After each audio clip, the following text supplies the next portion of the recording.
గతంలో నేను 2 వారాల క్రితం నెల్లూరులో ఒక ప్రెస్ మీట్ పెట్టి ముఖ్యంగా నెల్లూరు జిల్లాలో మైనింగ్ సంబంధించి ఎంతమంది ఇబ్బంది పడుతున్నారు, బేసిక్ గా ఎన్ని వేల మంది ఉపాధి కోల్పోయారు, ఎన్ని వేల కుటుంబాలు రోడ్ల మీద పడిపోయినాయి, ఎవరి ఆశ వల్ల ఎవరి దురాశ వల్ల ఇదంతా జరుగుతుంది అనేది అదే మా నాయకుల మీదకి వచ్చే తలకే సంబంధం లేని ఒక కేసు పెట్టారు.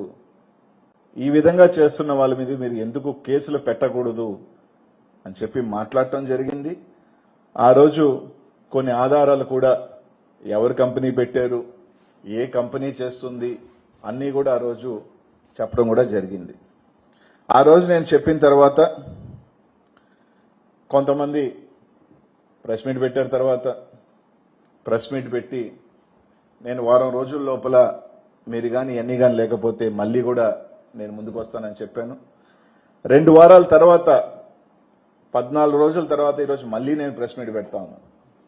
కనీసం నేను చెప్పిన తర్వాత అయినా ఎంతో కొంత చలనం వచ్చి కనీసం మానవీయ కోణంలో, సరే వాళ్ళు సిండికేట్ నడుపుతున్నారా, కార్టెల్ నడుపుతారా, ఇవన్నీ పక్కన పెడితే కొన్ని వేల కుటుంబాలు రోడ్ల మీద పడుతున్నాయి, వాళ్ళ ఉపాధి కోల్పోతున్నారు, వాళ్ళు ఇబ్బందులకు గురవుతున్నారన్న మానవీయ కోణంలో అయినా ఒక ఆలోచన చేస్తారని అంటే కనీసం ఒక్క అడుగు కూడా ముందుకు వేసిన దాఖలాలు లేవు.